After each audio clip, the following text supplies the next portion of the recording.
നമസ്കാരം, പുതിയൊരു വീഡിയോയിലേക്ക് എല്ലാവർക്കും ഹർദ്ദമായ സ്വാഗതം. ഇപ്പോഴും കൺഫ്യൂഷൻ ഇങ്ങനെ നിൽക്കുകയാണ്. രതീഷ് കുമാർ എവിക്റ്റ് ആയതാണോ ഇജക്റ്റ് ആക്കിയതാണോ എന്നുള്ള കൺഫ്യൂഷൻ ഇപ്പോഴും നിൽക്കുന്നുണ്ട്. കാരണം ഒരുപാട് പേര് ഈ പറഞ്ഞതുപോലെ വന്ന് കമന്റ് ചെയ്തിട്ടുണ്ട്. നമ്മൾ ഷൂട്ടിങ്ങിൽ ഉണ്ടായിരുന്നതാണ്, ഷൂട്ടിങ്ങിൽ കണ്ടില്ല, അല്ലെങ്കിൽ എന്റെ ബന്ധുക്കൾ ഉണ്ടായിരുന്നു, അവർ ആ ഷൂട്ടിംഗ് നടക്കുന്ന സമയത്ത് രതീഷ് കുമാറിനെ ആരും ഇന്നലെ പുറത്തായിട്ടില്ല എന്നുള്ള ന്യൂസ് ഒരുപാട് സ്പ്രെഡ് ആവുന്നുണ്ട്. അതുകൊണ്ടാണ് ഈ ഒരു കൺഫ്യൂഷൻ ഇങ്ങനെ നിൽക്കുന്നത്. അപ്പൊ ഞാൻ പറഞ്ഞു, ഞാൻ ആദ്യമായി വീഡിയോ പറഞ്ഞത് എനിക്കൊരു നമ്മളാണ് ആദ്യമായിട്ട് അത് പുറത്തു വിട്ടത്, ഈ സംഭവം രതീഷ് കുമാർ പുറത്തായി എന്നുള്ളത്. അപ്പൊ പിന്നിപ്പം നമുക്ക് അറിയാൻ സാധിക്കുന്നത് അതിനൊരു കൺഫർമേഷൻ ഒന്നുമില്ല, ഇങ്ങനെ പറയപ്പെടുന്നുണ്ട്. ഞാൻ എപ്പോഴും കിട്ടുന്ന അല്ലെങ്കിൽ ഞാൻ ഇന്നലെ പുറത്തുവിട്ട ആ സോഴ്സിൽ നിന്നല്ല ഞാൻ ഇത് പറയുന്നത്. ഇങ്ങനെ ഒരു പിന്നീട് അഭ്യൂഹം കേൾക്കുന്നുണ്ട്. അതായത് പിന്നീട് രതീഷ് കുമാറിനെതിരായിട്ട് കംപ്ലൈന്റ് വന്നു, അതുകൊണ്ടാണ് രതീഷ് കുമാറിനെ പുറത്തുവിടാൻ കാരണം എന്നുള്ളത്. അത് ചിലപ്പോൾ 100% അല്ലെങ്കിൽ 90% മേളിൽ നമുക്ക് വിശ്വസിക്കാം. കാരണം വോട്ടിന്റെ ബേസിൽ ഒരിക്കലും ഈ പറഞ്ഞതുപോലെ രതീഷ് കുമാറിനെ പുറത്തുവിടാനുള്ള ചാൻസ് ഇല്ല.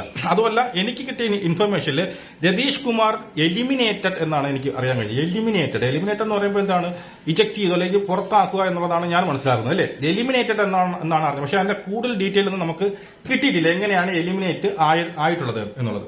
ഇവിടെ കംപ്ലൈന്റ് വരുന്നത്, ഒരുപാട് വീഡിയോസ് ഞാൻ കണ്ടു, ഗേ എന്നുള്ള പരാമർശം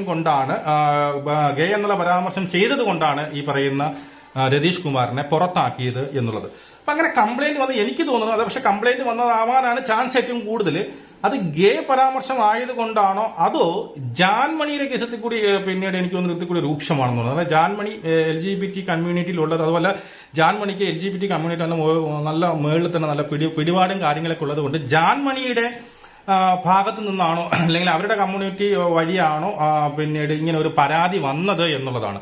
അപ്പം അത് ഗേ പരാമർശത്തെക്കാൾ ഉപരി ഞാൻ മനസ്സിലാക്കുന്നത് ജാൻമണിയെ ഈ പറയുന്ന പിന്നെ ലൈംഗികമായിട്ട് അല്ലെങ്കിൽ ജാൻമണിയുടെ സ്വഭാവത്തെ ചോദ്യചിഹ്നത്തിൽ നിർത്തിയിരുന്നു. ജാൻമണി അങ്ങനെയുള്ള സ്വഭാവക്കാരിയാണ് എന്നുള്ള രീതിയിൽ, അതായത് അവളൊരു പിന്നീട് ട്രാൻസ്ജെൻഡർ ആണ്, നമുക്കറിയില്ല. അപ്പൊ അവൾ എന്നെ കെട്ടിപ്പിടിക്കുന്നത് മറ്റൊരു ഉദ്ദേശത്തോടു കൂടിയാണെന്നും, അവൾ എന്നെ ഇന്ന് കെട്ടിപ്പിടിച്ചു, നാളെ എന്നെ വന്ന് ഉമ്മ വെച്ചാൽ എന്ത് ചെയ്യും, എന്റെ കുടുംബം ഇരിക്കുകയില്ല. അപ്പം അങ്ങനെ LGBT കമ്മ്യൂണിറ്റിയിലുള്ള ഒരു ഇത്രയും ഉന്നതിയിൽ നിൽക്കുന്ന ഈ ജാൻമണിയെ പോലുള്ള ഒരാളെ ഇങ്ങനെ ആക്ഷേപിക്കുമ്പോൾ അത് വലിയൊരു പിന്നെ രൂക്ഷമായ വിമർശനമാണ്. അപ്പം അതുകൊണ്ട് തന്നെ ഈ പറഞ്ഞതുപോലെ അവിടെ നിന്ന് ജാൻമണിയുടെ ഭാഗത്തു നിന്ന് അല്ലെങ്കിൽ അവളുടെ സുഹൃത്തുക്കളോ അല്ലെങ്കിൽ അവരുടെ കമ്മ്യൂണിറ്റീസിന്റെ ഭാഗത്തു നിന്ന് ജാൻമണിയെ ആക്ഷേപിച്ചത് കൊണ്ടാണ് പുള്ളിക്കെതിരായിട്ടുള്ള കംപ്ലൈന്റ് വന്നതും അതുകൊണ്ടായിരിക്കാം പുള്ളി ഇത് പുറത്തായതുമെന്നാണ് ഞാൻ മനസ്സിലാക്കുന്നത്, ഈ പരാമർശത്തെക്കാൾ ഉപരി.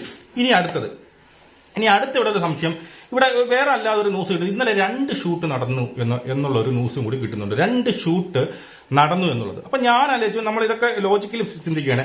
ഇൻ കേസ് 2 ഷൂട്ട് നടന്നു എന്ന് വെക്കുക, അതായത് ഇവിടെ പറയുന്നതെന്ന് വെച്ച് കഴിഞ്ഞാൽ ഈ നമ്മുടെ ഷൂട്ടിൽ പങ്കെടുത്തവർ പറയുന്നുണ്ട്, അല്ലെങ്കിൽ കണ്ടവരും അല്ലെങ്കിൽ അവരുടെ സുഹൃത്തുക്കളോ അല്ലെങ്കിൽ അവരുടെ ബന്ധുക്കളോ കണ്ടവർ പറയുന്നുണ്ട്, ഷൂട്ട് സമയത്ത് ആരെ എവിക്റ്റ് ആയിട്ടില്ല, ഈ പറയുന്ന രതീഷ് എവിക്റ്റ് ആയിട്ടില്ല, രതീഷ് എന്നല്ല ആരെയും എവിക്റ്റ് ചെയ്തിട്ടില്ല എന്ന് എല്ലാവരും ഒരുപാട് കമന്റുകൾ ഞാൻ കണ്ടു. പിന്നെ നമുക്ക് കേൾക്കുന്ന 2 ഷൂട്ട് നടന്നു എന്ന് കേൾക്കുന്നു. പിന്നെ നമ്മൾ ഇന്നത്തെ രാവിലത്തെ പ്രമോയിൽ കണ്ടു എവിക്ഷൻ പ്രക്രിയ അവിടെ തുടങ്ങിയാണ്. മനസ്സിലായി, എവിക്ഷൻ പ്രക്രിയ തുടങ്ങിയപ്പോൾ അവിടെ രതീഷിന് അവിടെ നിൽപ്പുണ്ട്. അപ്പൊ രതീഷിന് അങ്ങനെ കംപ്ലൈന്റ് ഉണ്ടായിരുന്നു എങ്കിൽ എവിക്ഷൻ പ്രക്രിയയിൽ എന്തിനാ രതീഷിനെ കൊണ്ട് നിർത്തുന്നത്, അങ്ങ് പറഞ്ഞു വിട്ടാ പോരെ. അപ്പൊ ഞാൻ മനസ്സിലാക്കുന്നത്, ഇതെല്ലാം കൂടി കൂട്ടി വായിക്കുമ്പോൾ ഞാൻ മനസ്സിലാക്കുന്നത്, ഫസ്റ്റ് ഷൂട്ടിംഗ് കഴിയുന്നത് വരെ, ഇന്നത്തെ ഷൂട്ടിംഗ് കഴിയുന്നത് വരെ രതീഷ് പുറത്തായിട്ടില്ല. മനസ്സിലായോ? എന്റെ ഒരു ഊഹമാണ്, ഇതൊന്നും കൺഫർമേഷൻ എന്ന് പറഞ്ഞാൽ നമ്മുടെ ഒരു ലോജിക്ക് വെച്ച് പറയുന്നത്. അതായത് 2 ഷൂട്ടിംഗ് നടന്നു എന്നൊരു ചെറിയൊരു വാർത്ത കേൾക്കുന്നത് കൊണ്ടാണ് ഞാൻ ഈ പറയുന്നത്. അതായത് ഫസ്റ്റ് ഷൂട്ട് കഴിയുന്നത് വരെ രതീഷ് പുറത്തായിട്ടില്ല. ആ സമയത്ത് എന്ത് ചെയ്യുന്നു, എല്ലാവരും ഈ പറയുന്ന പ്രേക്ഷകരെല്ലാവരും പോകുന്നു. പ്രേക്ഷകർ നോക്കിയപ്പോൾ എന്താ, രതീഷ് ഒന്നും പുറത്തായിട്ടില്ല, എല്ലാവരും പോകുന്നു. അതിനുശേഷമായിരിക്കാം ഈ കംപ്ലൈന്റ് വരുന്നതും അല്ലെങ്കിൽ ഈ കംപ്ലൈന്റ് ഇത്രയും രൂക്ഷമാകുന്നത്. ലാലേട്ടൻ അവിടെ ഉണ്ട്, വീണ്ടും കംപ്ലൈന്റ് രൂക്ഷമാകുന്നു, ഈ പറഞ്ഞാൽ അവനെ പുറത്താക്കിയേ പറ്റുള്ളൂ എന്നുള്ള രീതിയിൽ LGBT കമ്മ്യൂണിറ്റിയിൽ നിന്ന് ഒരു പ്രഷർ വന്നപ്പോൾ രണ്ടാമത് റീഷൂട്ട് ചെയ്തതായിരിക്കാം. അതിനുശേഷം ലാലേട്ടൻ വീണ്ടും വന്ന് ഷൂട്ട് ചെയ്ത് രതീഷിനെ പുറത്താക്കിയതായിരിക്കാം. ഇതൊരു പോസിബിലിറ്റിയാണ് ഞാൻ പറയുന്നത്, മനസ്സിലായോ?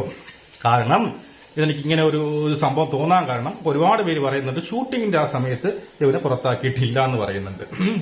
2 ഷൂട്ട് നടന്നിട്ടുണ്ടെന്നും പറയുന്നു. അപ്പൊ ഇതെല്ലാം കൂടി കൂട്ടി വായിക്കുമ്പോൾ ഇങ്ങനെ ഒരു പോസിബിലിറ്റിയാണ് കാണുന്നത്. എന്തായാലും രതീഷ് എന്ന് പറയുന്ന സീക്രട്ട് റൂമിലൊന്നും അല്ല, രതീഷ് എന്ന് പറയുന്ന സാധനം പുറത്താക്കിയിട്ടുണ്ട്, പുള്ളി എന്ത് ചെയ്ത് പിന്നെ എലിമിനേറ്റ് ആക്കിയിട്ടുണ്ട് എന്നുള്ളത് സത്യമാണ്.